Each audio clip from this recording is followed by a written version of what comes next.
Tere tulemast võrkturunduse lehele. Minu nimi on Kristjan Kiis. Me rääkisime eelmistes videotes filosoofiast, me rääkisime visioonist, me rääkisime, kuidas edasi anda seda visiooni, me rääkisime pädevusest ja selle videoseeria lõpuks soovin ma rääkida sellest siis, et sa pead juhina olema eeskuju oma meeskonnale ja ka teistele, uutele inimestele siis. Et kui sa soovid olla liider, keda inimesed usuvad, kellele nad järgnevad ja siis sa ei tohiks olla pealetükkiv ja paluda inimestel teha asju, mida sina ei ole teinud.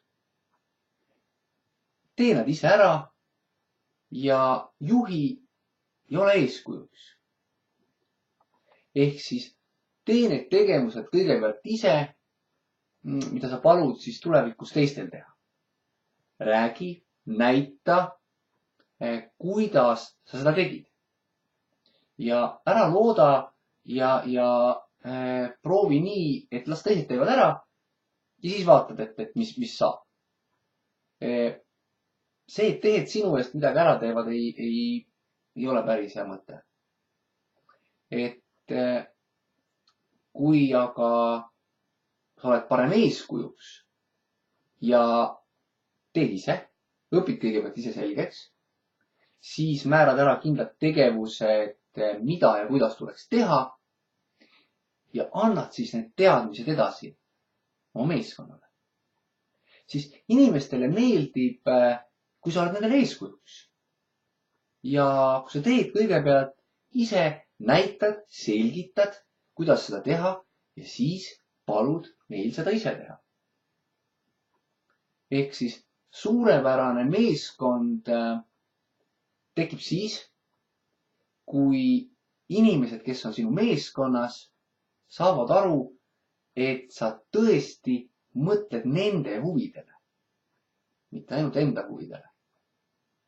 Ja paljud edukad juhid on alati olnud eeskujuks oma meeskonnale. Ehk siis, kui sa soovid olla edukas juht, siis järgi seda, mida paljud teised juhid, ehk siis millist teed paljud teised juhid on läinud. Ole eeskujuks, mine ees ja teised järgnevad sulle.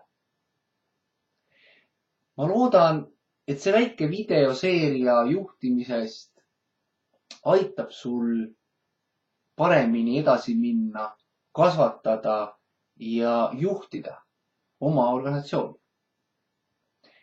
Minu soov sulle on, et ka sina sooviksid saada professionaalseks võrkturundajaks, sest et meil on parem tulevik. Nüüd lähme ja räägime sellest tervele maailmale. Aitäh!